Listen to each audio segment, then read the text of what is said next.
to kind of get things going with some storylines from both these teams first. And the New York Giants make a trade late last night. So figured we would start there with Phillips being traded away. Yeah, so the Giants pull off a trade in the division, which was pretty surprising, trading Jordan Phillips to the Dallas Cowboys. And I'll highlight two kind of key talking points with this trade. Number one, we've had a lot of conversations about how thin the Giants' interior defensive line is. So it's a little puzzling that they were willing to sacrifice one of their defensive tackles this early on into the preseason. But the other thing that I'll highlight is this player was probably going to be cut by the end of the preseason. So getting a draft pick for him is a major win. Even if it is just pennies, it's a 6th-round pick. The Giants ended up doing a pick swap here. They traded Jordan Phillips and a 7th-round pick to the Cowboys for a 6th-round pick. But that extra 6th-round pick, who knows? That could always turn into something. Maybe it gets traded for something else. The Giants threw a back-end 5th-round pick into that Brian Burns trade to sweeten the pot for that and make that deal get done. So adding those extra late round picks is always great. And because this is a player who's going to be cut, I do like the deal, but I do think that it really highlights that the Giants may be a little bit more confident in that DT2 position than myself and a lot of the other fans who clearly have a cause for concern there. Yeah, absolutely. And I think that's going to be interesting how this ends up playing out on the Giants' interior defensive line, because you obviously have Dexter Lawrence, who is going to be playing on the interior. But besides that, like Raheem Nunez-Roche is in there, Jordan Riley, Timmy Horn. Is there anyone from that crop of guys who's really standing out to you as the leader in the clubhouse for that role? Right now, I really like undrafted rookie Elijah Chapman out of SMU.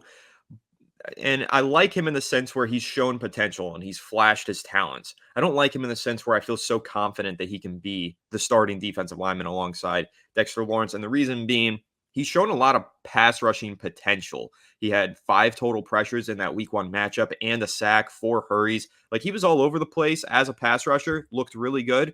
Didn't necessarily stand out against the run. And that's kind of expected because he's rather undersized. I think he's 6 foot, 280-ish pounds. So he's not a 300 plus pound defensive lineman like you would want him to be.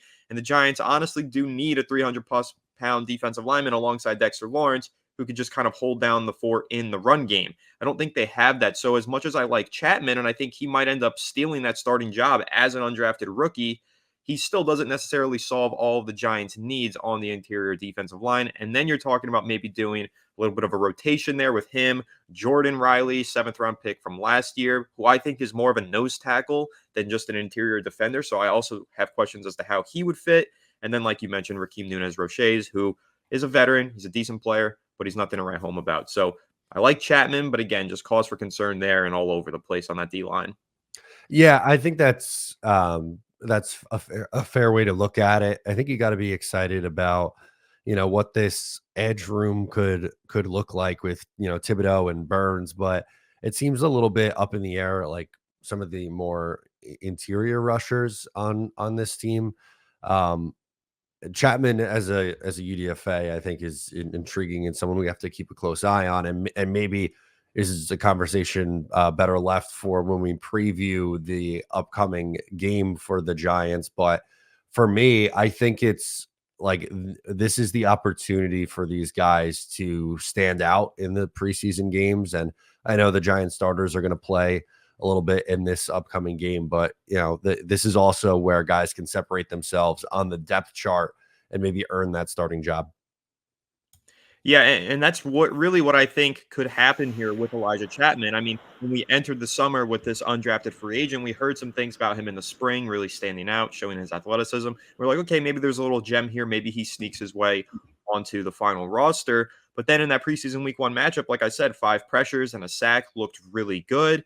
If he does that again, if he has another sack this upcoming Saturday, if he has a few more pressures, I mean, he really could end up not only stealing a roster spot, but stealing a starting position for the Giants, which would be just fantastic if an undrafted free agent rookie could end up doing something like that. But he still has to compete. I mean, there's other guys in here. Ryder Anderson has been with the team on their practice squad a few years. Again, Jordan Riley has really flashed some things in run defense over the past 2 years. DJ Davidson played a pretty significant amount of snaps last year. He's still on the roster. And then Raheem Nunez-Roche. So I think this is one of those positions that gets sorted out during the preseason, but I also would not rule out the possibility of the Giants picking up an interior defender on the waiver wire at the end of the preseason.